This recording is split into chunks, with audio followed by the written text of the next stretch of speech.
We've got a situation where at least we don't have to worry about the computers taking over our lives for a few years, right? And there are still some very important and valid human characteristics that it may still be a while to be able to get there. But at the same time, AI does provide a way in which our businesses, our services, many of our products can be significantly enhanced and improved. What are some of the applications that you see in the near future that you think are most relevant and perhaps could be most important in terms of AI being applied? Yeah, so it's actually a lot of things, right? I mean, where we focus is in demand prediction, pricing, inventory management, inventory production, logistics, preventive maintenance, and promotion, retail promotion. So AI is and machine learning is very good. That's a lot right there. I mean, just stop Yeah. you for, I mean, Yeah. because well, you just rattled off a bunch of words, but yeah, all a of lot those, of topics. all of the core, right? It's something related to what you said. That the humans are really bad probabilistic thinkers and statisticians, right? So wherever, and that's where cognitive bias creeps in, and therefore inefficiencies in operations and lost profit, right? And so it's those areas in which you can supplement that with math, very complex multidimensional math, to figure out how many people are going to buy this product, or how much should we discount this product, or how much inventory should we store. The other interesting thing is all of those algorithms are related to one another, and actually an output of one algorithm will be, like the output of demand prediction is an input to pricing, it's also an input to inventory management. How many should we order, right? Because if more people are going to buy it, you need more stuff, right? And so this is where it's going. Those algorithms are not going to set the strategy of the company, right? They're not going to tell you, they're not going to come up with the idea that we should enter the Chinese market. It'll help you make the decision on, once I came up with the idea, should we enter the Chinese market? But I would say that any executive that does not have a supercomputer and advanced math on their side, and they're stuck in the spreadsheet era, that your job's going to be in jeopardy in a few years. Great. Thank you. Mike? Well, I just have a couple of thoughts around some things that are being done today. We've got some examples, some Microsoft case studies. There's a few you can look or search on YouTube. There's one called the Microsoft Seeing app, or AI app. And it's just an interesting way of augmenting, as the conversation was going around, augmenting our human experience. And in this case, it's a Microsoft software engineer who's blind, and through leveraging the cognitive APIs that Microsoft provides, and these glasses, this takes a video, and he can swipe his glasses, will take a picture, and using facial or the image recognition, describe or caption the image, so that way he can see or experience what's going on around him. So there's one example of augmenting perhaps a scenario to help. Another one is security. We've got an example where Uber uses the facial recognition or the vision APIs in order to take a picture of the driver. So from a security perspective, the driver and also the rider is secure because now authentication is verified through the vision. And another one, which I think is phenomenal, an experience that I get every day, is just giving back time. Through some of the things that we're doing in the Microsoft products, whether it's Office or Outlook, or creating a conversational UI, we can give time back to the busy days that we have and trying to grab some of those minutes that are just not at a surplus. So through a conversational interface, I can ask a question, either in speech or in text, and get a response back to that without having to go search for a web page or hunt for information. And it really just allows me to interact with the computer in more of a natural way and get information or better experience through that process. Those are some great examples. Yeah. Thanks. Actually, I'll explain what narrative science is. Who here has, in the past month, looked at a spreadsheet? Okay. Of you people who have looked at spreadsheets, who felt it was a really a genuinely rewarding experience? Yeah, it's always a couple. It's always a couple. You're lying, by the way. It's okay. It's okay. We now live in a world where both on the human side and the machine side, we are collecting massive amounts of data. Numbers and symbols that are reflections of what is going on in the world. Unfortunately, almost no one, and certainly not strategic people, decision makers, can actually look at that data directly and understand it. And even if they could, we're no longer living in a world where you look at a spreadsheet with 20 columns and 50 rows. We're looking at spreadsheets of thousands of columns and millions of rows. They are no longer human. And the only way that we can actually understand what's going on in the world is to have systems that can look at that data, understand what they mean, and then turn it into something we can understand. Now, the we can understand part has tended to be, by the way, who has looked at a visualization in the past month? Yeah. Usually it's charts and graphs, pretty pictures. Turns out that people can't understand those either. But what people can understand is what I'm doing right now. They can understand English. They can understand language. And so for me, one of the most significant moments was the realization that I'm sitting on top of a technology that can look at any data set. And if there is a story to be told in that data set, that system can look at that data set, figure out that story, and tell it to you. And not just give you the facts, but take a look at your portfolio and tell you that you did really great this quarter and you did better than the S&P, and here are the things that did super well, and here are the things that are lagging behind, and yeah, you know, you did well, but you're still not getting to your goal. And actually turn that communication into a narrative that is meaningful to you, that is insightful for you, and does not require you to understand the numbers at all, because you can't. I mean, we don't. And so and Chris, turning numbers into language is what it is. And just while you've got it, just tell people real quickly what narrative science does. We do exactly that. I'm not kidding. We do exactly that. We have a technology called Quill. And what Quill does is Quill looks at numbers, data, sitting there in a database on a spreadsheet, no matter where it comes from, looks at that data, calculates what that data mean, and then turns it into natural language descriptions of what's happening in the world through the lens of that data. And descriptions that are tailored for what you care about, what you're interested in, even what your reading level is, and is able to push all the things that are genuinely meaningless to you aside. And in some sense, you could think of the system as a writer, but it's not. What it is it's a data scientist that happens to be incredibly articulate and can do the analysis, figure out what's going on, and then tell you about it without you having to hire somebody who's having to pay $250,000 a year or two. Terrific.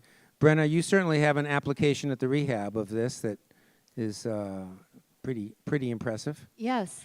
So I think I'll start out with another example that I'll go into that. So one of the ways that I think that AI is going to really have a revolutionary impact within our society is through transportation networks. So we already see that every major car company in the world has a dedicated research team that's developing a driverless car. So this isn't just autonomy technologies in human-driven cars. Those actually already exist. So parking assist, lane assist, automated braking, that's an autonomous system, and it is sharing control with a human driver. So that already exists, but people are actually, each of these companies is developing their own driverless car, and that's going to have huge ramifications, not only within our transportation networks, but also for these technologies just in general, because the automotive industry is so huge. So these technologies are going to get much cheaper, and when I say technologies, I mean the code, but I also mean just the sensor technology. They're going to get much more reliable, much cheaper, which means that this sort of idea is going to be possible to distribute to other domains that maybe aren't big enough to develop it in the first place. So the domain that we work on in my lab at the Rehab Institute is that we add autonomy technologies to assistive machines that are operated by people with motor impairments. And the reason why you would want to do that is that because oftentimes the more severe a person's motor impairment, the more limited are the control interfaces that are available to them. So they maybe can't operate a 2-axis joystick anymore because they don't have that hand function. So they're operating a wheelchair with like switches embedded in the headrest or through a straw. And that goes from taking a continuous valued 2D control signal and now needing to just turn a switch on and off in one dimension. Now, if you go to even more complex systems, like a robotic arm, this becomes even more challenging to use these kind of interfaces. And yes, it is exactly those sorts of people who don't have arm function who would benefit from the use of a robotic arm.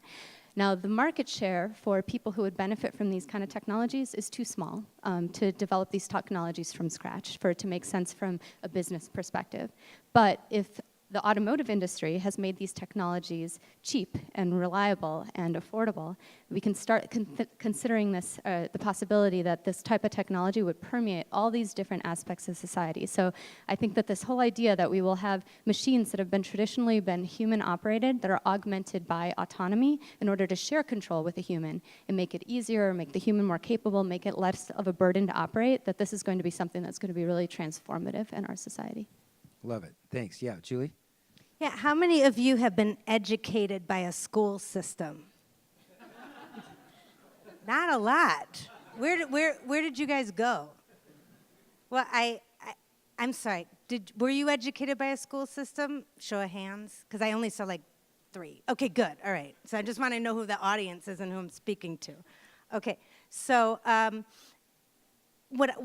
and I'm going to talk a little bit about what the World Future Society is focused on right now as it relates to artificial intelligence is in the classroom setting. And what we're noticing, and I think everybody globally is noticing, is that you can go through school and how many times do you actually have a teacher spend time with you and actually have that connection to a teacher? Most kids go through without the teacher even paying, this isn't a bash on teachers at all. I'm just saying, what can they keep up with? There's no human possibility to have one teacher with 40 kids or 50 kids be able to help them through the process. Most kids get graduated through the process without maybe even mastering the subject matter. With artificial intelligence, we can actually go, and as I said, what we're focusing on as a main objective focus for 2017 and 2018 is education. And how can we get, and what excites me most is being able to not only give individual attention to the students, but also when so much knowledge is out there and it's beyond just training kids to be factory workers or employees and or create jobs, what is it that we're actually trying to teach our children? And one of the things is that as a human, can you actually learn all of the knowledge that you might have a student interested in learning? And what I think is really interesting, and I can say, and I'm not going to say any school's name, but what I can say is that it took 4 or 5 years for a school in the city of Chicago to implement Singapore math because the teachers needed to learn Singapore math. If we can expedite that process and have every kid access to the latest knowledge possible at any given time, that student is going to flourish a lot further. And I'm not talking about that there isn't a human in the room and it's all robots. I'm just saying that there's an opportunity in education with artificial intelligence to help give more individualized learning, individualized care, and also to expedite the learning process for the classroom so that if the teacher doesn't know something, it's okay. Right now we go to the internet and we're like, okay, well, why don't you look up, that question on Google? Okay, great. But what if we had an opportunity where there was a relationship to that AI, where the student felt some connection and some caring from that AI? And that's what I'm super excited about right now. That's dynamite. Lots of applications. Can I amplify this? Yes, please. No, I absolutely agree. I think education is a place where AI and analytics can play a huge role. and even sort of strangely further upstream in the process. That is, I mean, if you've got kids, you've seen standardized tests. They take standardized tests, and you get a couple numbers. You get their score and their percentile rating, and that's kind of what you get. Now, that test was a complex test, and all of the questions and answers, and including the false answers, were there for a reason. And you could actually, if you wanted to, you could take all of the answers, the questions and the answers for your kid, and then all the other kids, and you could do a detailed analysis of what your child does not understand and what they understand well, and identify those places where they don't understand something that everybody else seems to understand, or they have deficiencies that are the same as other kids' deficiencies. You could do that. We don't do that. But that's a thing where AI and analytics could be brought to bear, and you end up having a standardized test and it says, oh, you got an 87 on this. By the way, here are the 5 things tomorrow you should be looking at that will make you smarter. And you can't do that in brick and mortar. You can't do that with individuals. And if you finish school, it's not, you can still do this. Yep. Don't worry about it. You're still good. Yeah. Stephen? Although I agree that in those specific circumstances that machine learning and AI can help students, I think one common misperception of AI is that I'm going to have this friend sitting next to me and I can have a conversation with them and it's going to interact with me like a human. We're nowhere near that, right? I mean, it's hard enough to, I mean, basically the way it works is that, you know, AI can very easily understand the sentiment of a question. It can understand that this is a noun, this is a verb, and this is whatever. It can understand the question to the extent that it can look up the answer that someone has already given it, right? And saying cut and paste, right? So like I say, okay, this question resembles this question, therefore I'm going to give this answer. This concept that it's going to think, and it's going to be your friend, and it's going to understand your feelings, and it's going to understand what your aspirations are in life is Not going to happen.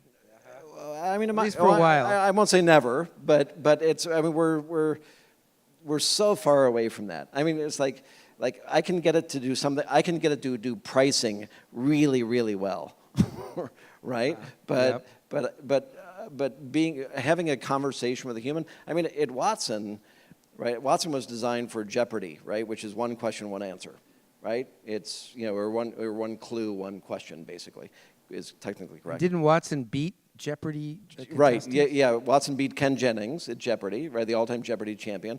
The thing is, when you get to real life, you, let's say, like you're an insurance company and you're on the website and you say, hey, I just got married, what insurance should I get?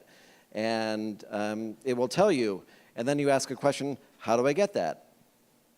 It has no idea what you're talking about. So then you had to have dialogue manager, right? Which is what does like, so it has to understand what context the first question was. Then you get really complicated, right? And so and then we're a very long way away from having this friend. Sure. But at the same time, we are able to find direct applications that can enhance a variety of Absolutely. areas. In very narrow things. Yep. In very, very narrow, contained things. Once it gets out of that, it doesn't go from being super intelligent to intelligent. Yep. It goes from being super intelligent to, I have absolutely no idea what the heck you're talking about. Yeah. Mike? No, Mike? Well, I was just going to add that, and I don't disagree at all, but I would say that the technology is evolving and the innovation is evolving at quite a rapid pace. I mean, we have capabilities where now we can evaluate and understand intent. So going beyond the keyword recognition through image, we can recommend or understand emotion. So again, it's not the computer being able to then, you have to build in the programmability to understand what to do with that. But the recognition systems are growing at a rapid rate where it'll be able to understand that conversational aspect much more easily. Love it. Yeah. No, I absolutely agree that there are things that AI can't do today, and especially in the conversational space, where the conversational space it's one question at a time, and everything is local. I had a conversation with one of the guys who was managing the Microsoft's Cortana team, and he said people don't understand the difference between two situations. One, asking the question, give me a movie from the 80s that's a comedy with John Belushi, right? There's that question. And asking the question, or asking for, give me a movie my wife would like. Now, for most people, they hear that, they go, well, what's the difference? Well, the first one is actually a database query. It's saying, here are the features that you care about, and go do a lookup based upon those features. The other one is, you know what my wife has seen, you've figured her out, you know what time of day it is, you know it's the weekend or the middle of the week, you know if she's relaxing or coming, I mean, you know all these things, and now help me. And those are different worlds that are, where one is very local and the other is more global and has a deeper, richer set of pieces of information that you call on to make a decision and find something for somebody. We are much more in the former world right now. We are moving towards the latter world. But I have to admit, I've been doing this, I've been working in this field for 30 years. I've seen good times, I've seen bad times.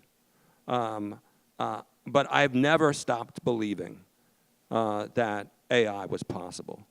Because there's that moment where it's like, oh, let's not focus on what it can't do. Let's make it do what it's going to do. Let's make it do the things we can make it do. Let's make it solve this problem, and step by step by step. And I think that in the same vein, we don't understand people, and we've got to go through that process with people. And once we move those together and get them in lockstep, we will understand ourselves and understand the machines that serve us, and that, again, partner with us in a much deeper and more robust way.